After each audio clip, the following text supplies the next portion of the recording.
My wife hired a woman to seduce me. Yeah, you heard that right. She literally went out, found a young, pretty girl, and paid her to try and get me into bed. Why? Well, that's the part you'll never guess. And it's not what you're thinking. It's way more twisted. Way more calculated. And honestly, kind of hilarious in a cold, messed up kind of way. Stick around. If you like cheating stories with a satisfying ending, you're gonna love this one. But to understand how it all started, we gotta rewind just a bit. Back to when I was still trying to convince myself that nothing was wrong. Haley, my wife, 30 years old, beautiful, smart, used to smile when I walked in the room. We've been married 5 years. I'm 40. Built my business from scratch. Life was calm. Good even. And then it wasn't. First it was the little things, her phone always in her hand, that distant look in her eyes, her lips saying, I'm just tired, but her energy saying, I'd rather be anywhere but here. I didn't jump to conclusions. But something told me check. Just in case. So I called Paul. My go-to. Ex-cop, licensed PI, works quiet, never asks dumb questions. He's helped me in business deals before, background checks mostly.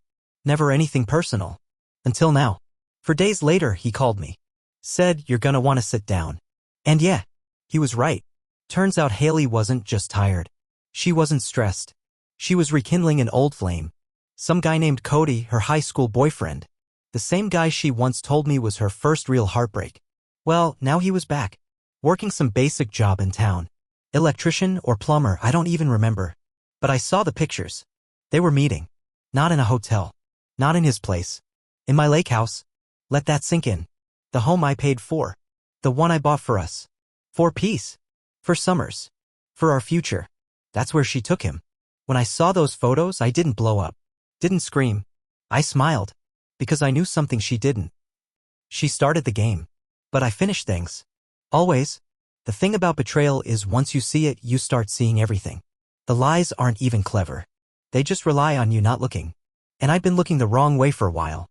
After that folder landed on my desk, those pictures of Haley and Cody at the lake house, I didn't throw it. Didn't burn it. I thanked Paul, wrote him a check with a zero he wasn't expecting, and asked one simple thing. Can we get audio? He nodded. You want full surveillance? I want to know everything they're saying when they think no one's listening. He gave me a small smirk. You got it. I gave him access to the cabin that same night. Next morning, Paul and one of his tech guys were there. Silent, methodical, efficient. You'd never even know someone had been in the place, let alone bugged it. Hidden mics. 2 motion-triggered cameras, one facing the kitchen, the other tucked into the bookshelf across from the couch. Audio recorders under the deck. Another tiny lens above the bed frame just in case they got brave. I stood there watching them install it all. And I felt nothing. No rage. No sadness. Just clarity. They wanted to play in my house? Then I'd watch their game from the front row. Once it was all in place, I told Paul to handle monitoring. He'd send me the highlights. I didn't need to hear every kiss or every lie in real time. I had a company to run. And a role to play. Because see, the trick wasn't just catching them. It was making them think they were still ahead. So I played dumb. Came home on time. Kissed Haley like always. Asked about her day. Took her to dinner twice that week. She smiled through it all more than she had in months. That fake kind of smile, the one people wear when they think they've outsmarted you. Every time I saw it, it made what I was doing even easier. 2 days later, Paul sent me the first clip. They were in the living room. Sunlight coming through the windows. Haley had a glass of wine. Cody had that smug, slouched posture like he couldn't believe his luck. And then I heard her say it. I can't just walk away from him, Cody. You don't understand. If I leave like this, I get nothing. There's a prenup. It's ironclad. He grunted. So we figure out how to make him leave you. She shook her head. He won't. He'd fight it. He's too careful. Another sip of wine. Then the line that changed everything. But if he cheats first? I paused the video right there. Just sat there, staring at the screen. She said it so casually. Like it was weather. If he cheats first. Cody leaned in. You think he would? She laughed. No. That's the problem. I'd have to set it up somehow. He looked at her. You serious? It's the only way I come out of this with anything. They were quiet after that. But it was enough. More than enough. Haley, my wife, the woman I built a life with, was planning to frame me. I already had enough evidence of her own affair to bury her in divorce court. But now? Now she wanted to reverse the roles. So I did what any man with resources and zero tolerance would do. I let her. Over the next few days, Paul kept sending me updates. Clips. Text logs. They were looking for someone young. Attractive. Not a professional too risky. Just someone flirty and dumb, as Haley put it. Someone who could accidentally get close to me. Charm me. Lure me. Get something on camera. She even said it with a smile. Once I have that footage, he's done. And I was sitting in my office, sipping coffee, watching the whole thing unfold like a live show. I could have stopped it right there. I had the recordings. The pictures. The betrayal. But where's the fun in that? They wanted to hunt? Then let them come for me. And I'd be waiting, bait in hand, smile on my face. Because the one thing Haley forgot? I didn't get where I am by luck. I know how to win. Even when the game is dirty. Especially then. It started on a Tuesday. Midday. Office was busy, phones ringing, usual chaos. I was coming out of a meeting when one of our HR staff stopped me near the elevators. Mike, she said, just a heads up, we've got a new hire starting in operations. Contract temp, but strong resume. Sharp girl. I nodded, barely listening. Another contractor. Nothing unusual. We bring in temps all the time. Big company, lots of moving parts. 2 hours later, I met her. Brooke. Mid-20s. Blonde. Bright eyes, that soft kind of voice that sounds harmless. Cute. Friendly. Not flashy. She introduced herself like she was nervous. A little giggle, one too many apologies for being in the way. I shook her hand and smiled. Not because I liked her. Because I recognized her. Paul had already sent me her photo the day before. Brooke didn't know that. She didn't know I'd read her texts with Haley. Didn't know I'd seen the screenshots of their chat where Haley said, make it feel natural. Don't come on too strong. I knew everything. And so I said, welcome aboard. And watched her try to pretend this was all coincidence. She started small. Dropped by my office with questions about software she didn't really need help with. Once she accidentally bumped into me in the hallway, spilled a stack of papers. Classic move. Oh my God, I'm so clumsy, she laughed, brushing her hair back. I smiled, helped her pick them up. It's fine, I said. Happens to all of us. She looked up and held my gaze just a second longer than normal. I knew that look. Phase 1, familiarity. She started leaving little comments. You work too much. Do you ever take breaks? You don't seem like other execs, you actually smile. I let her talk. Let her build the illusion. Played along just enough. Once we ended up in the break room alone. She leaned against the counter, told me she liked older guys who knew what they were doing. I gave a half laugh, checked my phone, told her I had a meeting. She bit her lip like it meant something. It was all part of the act. She'd been told to get close. To make it look natural. To catch me slipping. But I don't slip. Not unless I mean to. A few days in, I texted Paul. She's moving fast. Let's tighten the circle. We started putting eyes on Haley too, not just at home, but during her lunch breaks, her gym runs, her yoga nights that weren't really yoga. Meanwhile, Brooke kept pushing. One afternoon, she dropped by with coffee just because and sat across from me in the office lounge. Do you ever date your employees? She asked, tilting her head. Not a great idea, I said casually. Too many lawyers in my life already. She laughed. What if they made the first move? I smiled. Sipped my coffee. You thinking of making one? She didn't answer. Didn't need to. She was doing exactly what Haley wanted, flirt, get physical, capture proof. The kind of footage that looks real in court even if it's not. She'd probably already rehearsed how to set up her phone. What angle to use. Which moment to freeze frame. And the best part? She thought I was falling for it. That's when I knew it was time to turn the board. So I invited her to dinner. Texted her from my private number, one only Paul and my lawyer had access to. She answered right away. Said she'd love to. And that was perfect. Because dinner? Wasn't for her. It was for me. We met at a quiet place. Not flashy. Dim lighting, good wine list, real tablecloths. She wore red. A little much honestly, but she was selling the part hard. Wow, she said as I pulled out her chair. Didn't expect a CEO to pick a spot this charming. I smiled. Didn't expect a temp to wear Valentino. She blinked, just for a second. Then laughed it off. We ordered drinks. She leaned in a little, asked if I always worked this late, if I was lonely at the top, if my wife appreciated me the way she should. I let her go on for a while. Then, right as she started to slide her hand across the table, I stopped her with one sentence. So how long has Haley been paying you? She froze, like someone pulled her plug.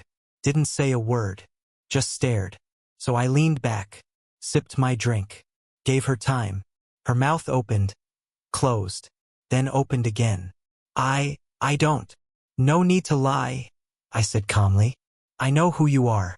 I know why you're here. And I know what she asked you to do. She swallowed. I kept going. I've read your messages, seen the money transfer, watched your little hallway performances on camera. Nice touch, by the way. Very convincing.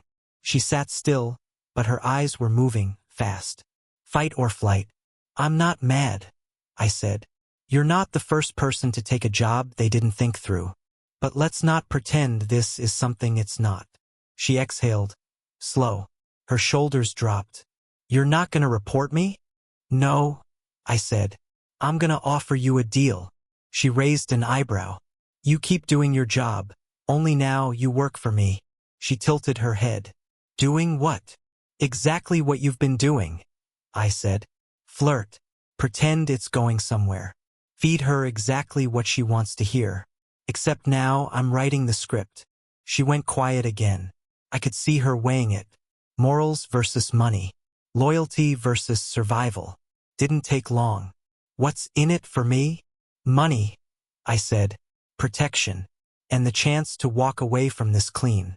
Otherwise, I didn't finish the sentence. I didn't have to. She looked around the restaurant like maybe someone was watching. And yeah, someone was.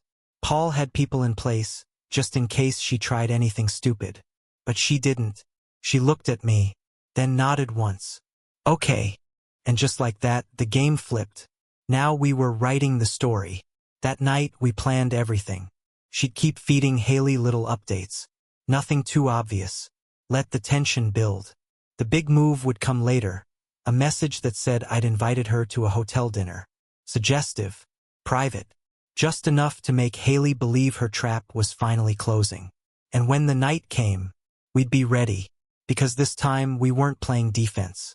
We were setting the trap. And they were walking straight into it. A few days later, Brooke sent the message. Not to me, to Haley. It read, he asked me to dinner. Said it's at that hotel near the business district. The one with the rooftop bar. I think this is it. He definitely wants more.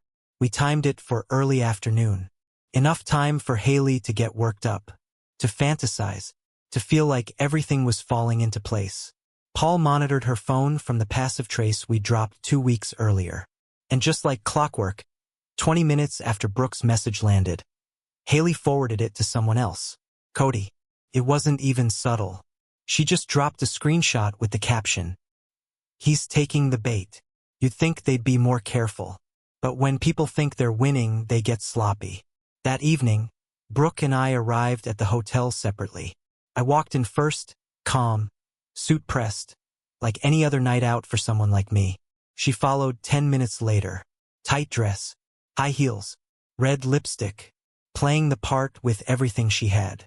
We met at the rooftop bar, laughed a little louder than usual, shared a bottle of wine.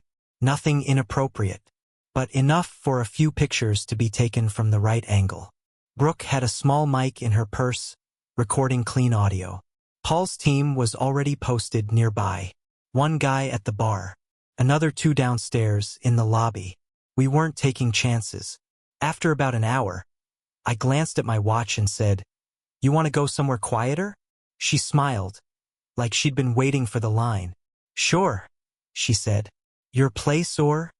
Got a suite upstairs, I replied. Figured we'd avoid traffic. We made sure the cameras caught us walking to the elevator. Hand on her lower back. Perfectly timed. Once in the room, the door closed and the act stopped.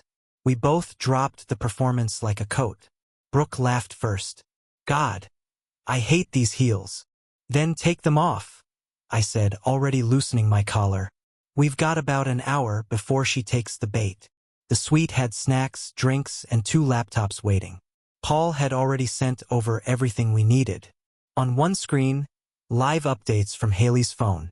She was texting Brooke again. Did anything happen yet?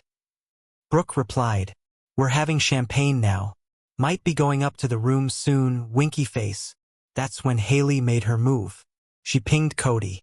It's happening. I'll meet her tomorrow for the flash drive. Boom. That's what we needed.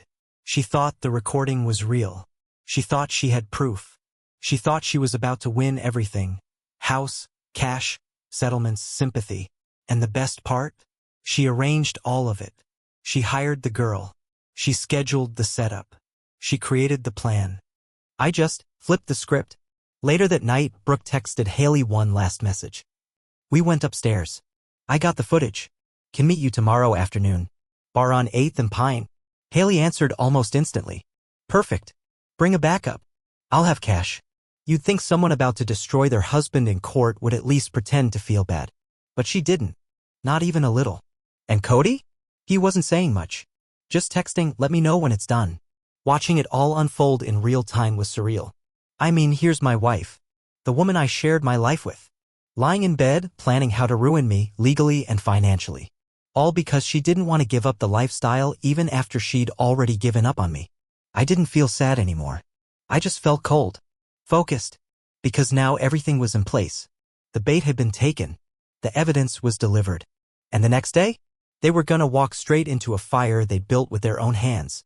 All I had to do was strike the match. Bar on 8th and Pine. One of those trendy places with overpriced cocktails and dim lighting meant to make bad decisions look better. Haley showed up 5 minutes early. Hair done. Makeup clean. Dressed like someone who thinks she's walking into the biggest win of her life. She grabbed a booth near the back. Checked her phone. Looked around once, casual but alert. She didn't come alone. Cody was there too. He entered separately, took a spot at the bar where he had a clear line of sight. He wasn't stupid, didn't want to be seen too close, but still wanted to monitor the exchange. Brooke arrived right on time. Jeans, jacket, backpack. Undercover but confident. She sat across from Haley, ordered a drink, then pulled out a small USB stick and placed it on the table like it was nothing. You got the cash? She asked. Haley smiled. A bit too smug. Like she'd waited years for this. Let me see it first. Brooke shrugged. Suit yourself. She reached into her bag, pulled out a small fold-up laptop, popped the USB in, and opened the file marked footage_01. The screen lit up. Haley leaned forward, watching closely. The first few seconds? Exactly what she wanted to see, soft lighting, a hotel room, figures moving. Then the camera shifted. And suddenly it was her on screen. Her. And Cody. In my lake house. The angle was clear. Too clear. Hidden cam perspective. Time-stamped. First confusion hit her face. Then disbelief. Then panic. What the hell is this? She whispered. Brooke tilted her head innocently. You said you wanted a video of someone cheating. I brought you one. You were supposed to. This isn't. Haley stumbled. This isn't funny. What the hell is going on? That's when Cody stood up at the bar, started walking toward the door, like he was gonna bail. He never made it. Two guys sitting near the entrance, Paul's men, dressed like regular patrons, stood and stepped in front of him. Stay, one of them said calmly. Show's just getting good. Cody froze. Pale.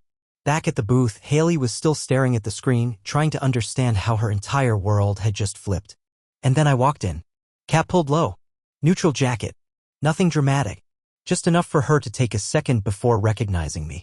But when I pulled the cap off, she stopped breathing. I smiled. Walked over. Sat down at the booth next to her. Looked at the screen, then at her. And said quietly. Well, here we are. She opened her mouth. Closed it. Tried again. Mike. This isn't what it looks like. Don't, I said flat. Please don't insult both of us. I didn't know this wasn't supposed to. Sure, I nodded. I believe you. It was probably Cody's idea, right? Behind us, Cody blurted out. It was her idea. She planned the whole thing. I didn't want as she made me.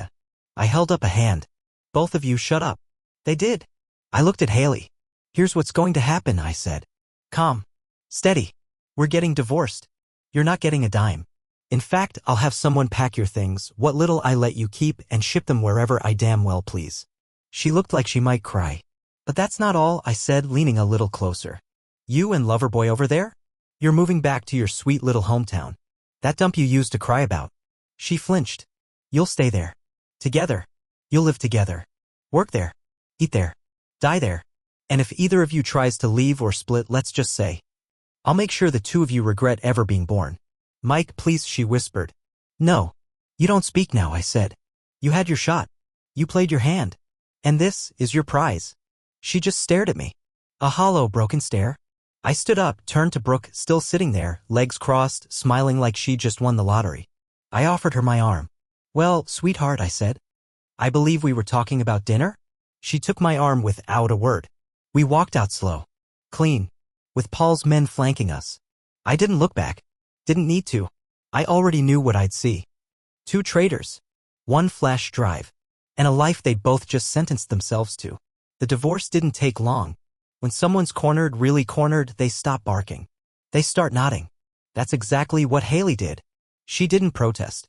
Didn't cry. She didn't even look me in the eye during the hearing. Because by then she understood one thing very clearly. This wasn't a negotiation. This was a sentence.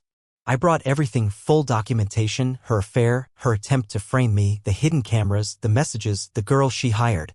Even the footage of her realizing too late that the trap she built was already closing on her. Her lawyer barely opened his mouth. There was nothing to argue. The judge read the file, looked once at Haley, once at me, and just nodded. Divorce granted. Full retention of marital assets to Mr. Ross. No alimony, no division. Petition approved. And that was that. I didn't say a word to her on the way out. And she didn't say a word to me. She already knew what came next. Back home, I had her things boxed up. Well, what little I let her keep. About 90% of it? Gone. Designer bags, shoes, perfume, silk robes, useless expensive decor, all of it sent out to donation centers or simply handed off to whoever wanted it. I don't even think she knows what was taken where. She left the house with 2 cheap suitcases and a look I'll never forget, like someone being exiled from the only world they ever felt safe in. And then? I gave them one option. One. They go back to that little town they came from. Together. Live there. Stay there. Be together just like they claimed they wanted. Or things would get ugly. Legal ugly. Financial ugly. I didn't raise my voice. I didn't need to. She knew I had the reach. The means. The time. And so off they went. No moving truck. No fresh start. Just 2 chewed-up suitcases, a used Honda with a cracked windshield, and the stench of failure trailing behind them like exhaust. They ended up in a tiny, disgusting studio on the edge of town. No windows that closed right. Mildew in the bathroom. One mattress, no headboard. Walls yellowed from years of smoke and neglect. I didn't pay for it. Why would I? Let them earn it. Let them feel what life costs when you've burned every bridge behind you. Cody took a night job, school security. Basically a guy in a vest walking empty hallways with a flashlight and a badge that doesn't mean anything. Haley spent a few weeks unemployed. Her resume? Worthless. Eventually, she got hired part-time in the local school cafeteria, serving mashed potatoes and watery chili to kids who'd never know she once wore a Rolex and spent her afternoons at spas. And that's the beauty of it. They wanted to be together? Now they are. No money. No comfort. No help. Just each other. Day after day. Night after night. In a place she once swore she'd die before returning to. Guess she was half right. I didn't have to watch them. I had no reason to check in. No legal ties. No shared accounts. Nothing. But I did anyway. Every once in a while. Not because I cared. Because I was curious. See, when you build your life around fantasy, around lies, and secrets, and what-ifs, you don't get a soft landing. You crash. And they were crashing. Paul sent me an update a few weeks after they moved into the studio. No narration. Just photos. The first one showed Cody sitting on the edge of a busted bed in a room that looked like it hadn't been cleaned in a decade. Shirt half tucked in. Wrinkled. Eyes dead. Second one, Haley. Tied back hair, faded hoodie, dragging a trash bag outside the back of the school cafeteria. Third, both of them standing outside a payday loan office. I didn't need to zoom in to know why they were there. They weren't just broke. They were stuck. Together. Every day, tiny apartment, peeling walls, microwave meals, gas station coffee, broken dreams. The life she gave up everything for? It wasn't freedom. It wasn't passion. It was Cody and roach traps and the sound of neighbors arguing through drywall. And slowly, just like I knew, she started to unravel. I didn't have audio, but body language says plenty. In one picture, she was pointing at him, eyes wide, clearly yelling. In another, he was walking a few steps behind her, arms up like he was tired of it all. Paul's guy even caught her one afternoon sitting on the curb outside their building. Head in her hands. Just sitting there. Still. And that's the thing. That's the part one enjoyed. Not the poverty. Not the job. Not even the pathetic little apartment. The stillness. Because Haley was never built for still. She thrived on chaos, attention, stimulation, movement. And now? Her days were on a loop. Serve food. Watch Cody snore. Argue about bills. Wash it down with cheap boxed wine and stare at a wall. She got exactly what she said she wanted. Him. Without me. And now she couldn't stand him. I didn't need revenge. I just needed them to live long enough to realize what they'd destroyed. And they were. Cody was drinking more, according to the last report. Started going out alone at night. No friends. Just bar stools and silence. No fights yet. Nothing physical. But Paul's guys were watching just in case. Not to stop anything. Just to make sure I didn't miss the moment when she looked at him and saw the truth. He wasn't worth it. Not the lie. Not the plan. Not the risk. He was just Cody. And she was just stuck. Forever. I didn't keep watching them. Not regularly anyway. I didn't need to. At some point, even curiosity gets boring. It's like checking the weather in a town you'll never visit again. The forecast might change, but the place still sucks. They were where they belonged. And I was exactly where I wanted to be. Free. It's strange how fast peace comes once you stop waiting for justice and start delivering it yourself. I didn't just win in court. I kept winning afterward. Business took off again, not because of the divorce, but because I had nothing holding me back anymore. No hidden stress. No second guessing. No distractions. I started sleeping better. Eating better. Living louder. People noticed. My team said I seemed sharper. More focused. Like someone who got rid of a splinter he didn't know was in too deep. And the thing is, I didn't gloat. I didn't go around bragging. Didn't trash her name in public. Didn't post vague quotes online about betrayal or the truth always comes out. I didn't need to. The people who mattered?